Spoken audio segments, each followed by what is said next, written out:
என் நினைவு சரியானால் ஒரு முறை நாங்கள் வட இந்தியா தேசத்தில் குஜராத் மாநிலத்தில் கர்த்தருடைய ஊழியத்தை செய்யும்படி குழுவினர்களாக நாங்கள் கடந்து சென்றிருந்தோம். ஒரு குறிப்பிட்ட இடத்திலிருந்து 400 கிலோமீட்டர் பயணித்து இன்னொரு மாவட்டத்திற்கு ஆண்டவருடைய ஊழியத்தை செய்ய காரில் பயணித்துக் கொண்டிருந்தோம். அந்த வாகனத்தை நான் ஓட்டிக் கொண்டிருந்தேன்.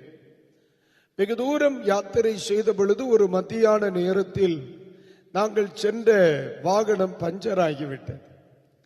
வாகனம் பஞ்சராகி பார்த்தா ஒரு கிராமத்தினுடைய ஆரம்பத்திலேயே அது நடந்துருச்சு. ஒரு 100 மீட்டருக்கு அந்த பக்கத்தில் ஒரு பஞ்சர் கடை ஒன்று இருந்தது. நாங்கள் அந்த டயரை கழற்றி பஞ்சர் பார்க்கும்படி அந்த கடைக்கு போயிருந்தோம். கொஞ்ச நேரம் அந்த நபர் எங்களுடைய வாகனத்தினுடைய அந்த சக்கரத்தை அவர் பழுது பார்த்து கொண்டிருந்தார். அவருக்கு வயது ஒரு 30-32 வயதுகளுக்கு இருக்கும் என்று நான் நம்புறேன்.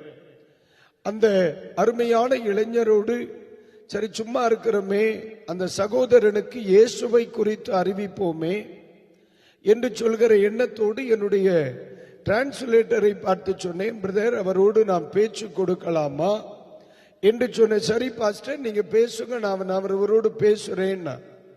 உடனே நானும் அந்த நபரோடு பரிச்சயப்பட்டு அவரோடு சில நிமிடங்கள் சாதாரணமாய் பேசிவிட்டு அவரை பார்த்து நான் கேட்டேன், பிரதர் ஆண்டவராகிய இயேசு கிறிஸ்துவை நீர் அறிவீரா என்று கேட்டேன். ஆண்டவராகிய இயேசு கிறிஸ்துவை நீர் அறிவீரா என்று கேட்டேன். அவர் என்னை பார்த்து அவருடைய மொழியில் எனக்கு பகிர்ந்து கொண்ட வார்த்தை என்னை ரொம்ப ஆச்சரியப்படுத்தியது, அதிர்ச்சிக்குள்ளாக்கியது. என்ன அப்படின்னா, ஆமே இல்லைங்க அவர் சொன்ன வார்த்தை என்னன்னா, இல்லைங்கன்னு சொல்லிட்டு சொன்னார், அந்த கம்பெனி எல்லாம் இங்க வர்றதில்லை. இல்லை எப்படிங்க, அந்த கம்பெனி எல்லாம் இங்க வர்றதில்லை அப்படின்னு. அவர் கொஞ்சம் கூட நல்ல கலகலா என்று பேசுகிற ஒரு மனிதர். அவர் சொன்ன அதெல்லாம் மதராசில தான் கிடைக்கும், மெட்ராஸ்ல தமிழ்நாட்டில் தான் கிடைக்கும் அப்படின்னு சொல்லிட்டு அவர் சொன்ன வார்த்தை அடுத்து என்னன்னா, பாப்புலர் வருது, ஸ்டாண்டர்டு வருது, நீங்க சொல்ற கம்பெனி எல்லாம் இங்க வர்றது இல்லைன்னு. நான் கொஞ்ச நேரம் அதிர்ச்சி ஆயிட்டேன். என்ன அப்படின்னா, ஆண்டவர் இயேசு கிறிஸ்துவை ஒரு சாதாரணமான ஒரு கம்பெனின்னு அவர் நினைக்கிறார். சரி அவர் என்ன பாப்புலர் ஸ்டாண்டர்டுன்னு சொன்னார்னு பார்த்தா, அவர்கிட்ட ஒரு கம்ப்ரெஷர் இருக்குது, அது பாப்புலர். அது இன்னொன்னு இருக்குது, இந்த டிஸ்க்ல இருந்து அந்த டயரை ரிமூவ் பண்ற அந்த மிஷின் இருக்குது, அது ஸ்டாண்டர்ட். எனக்கு தெரியுது இது பாப்புலர், இது ஸ்டாண்டர்ட். அதான் சொல்லி இருக்கான், பாப்புலர் வருது, ஸ்டாண்டர்ட் வருது, நீங்க சொல்ற கம்பெனி எல்லாம் இங்க வர்றதில்லை, அதெல்லாம் மதராசியில தான் கிடைக்கும்ன்ற.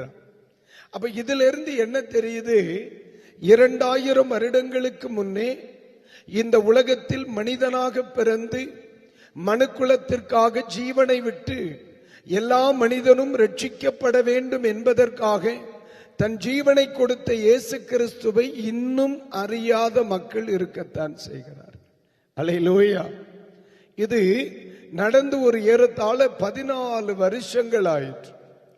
என்னை ரொம்ப சிந்திக்க வைத்த ஒரு காரியம்.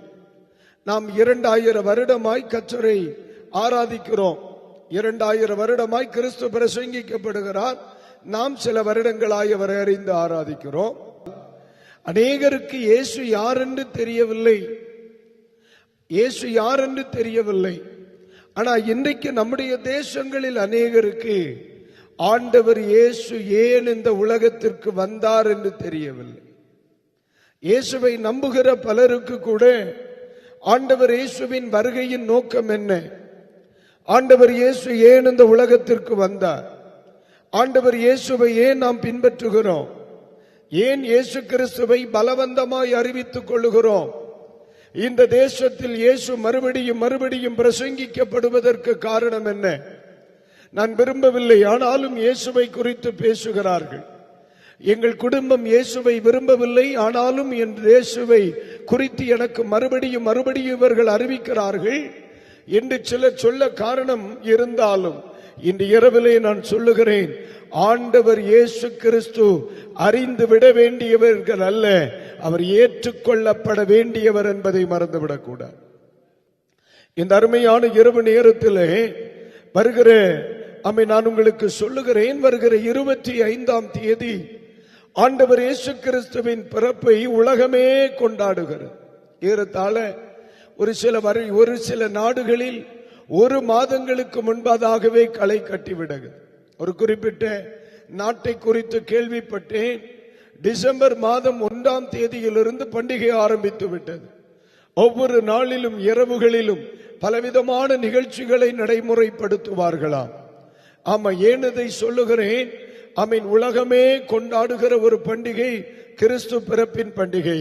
ஆனால் ஆண்டவர் இயேசு ஏன் இந்த உலகத்திற்கு வர வேண்டும்? ஆண்டவர் இயேசு ஏன் இந்த உலகத்திலே வாழ வேண்டும்? ஆண்டவர் இயேசு ஏன் இந்த உலகத்திலே பாடுபட்டு சிலுவை சுமந்து மரிக்க வேண்டும்? ஆண்டவர் இயேசு கிறிஸ்துவின் பிறப்பையும் அவருடைய இந்த பூமியில் வாழ்ந்த சரித்திரத்தையும் ஏன் இந்த உலகத்திற்கு பிரசித்தப்படுத்த வேண்டும் என்றால், இந்த உலகத்திலே பல நூறு பல கோடி மக்கள் வந்திருந்தாலும் ஆண்டவர் இயேசு கிறிஸ்துவனுடைய பிறப்பாக இருக்கட்டும், இயேசு கிறிஸ்துவனுடைய வாழ்வாக இருக்கட்டும், இயேசு கிறிஸ்துவின் மரணமாக இருக்கட்டும், இயேசு கிறிஸ்துவின் உயிர்த்தெழுதலாக இருக்கட்டும், ஆயிரம் கோடி பேர்கள் இந்த பூமியில் சொல்லப்பட்டாலும் இயேசு கிறிஸ்துவனுடைய வாழ்க்கை அல்லது அவருடைய பேச்சு, அவருடைய வந்த நோக்கம் இந்த உலகத்திற்கே ஆசீர்வாதமானது.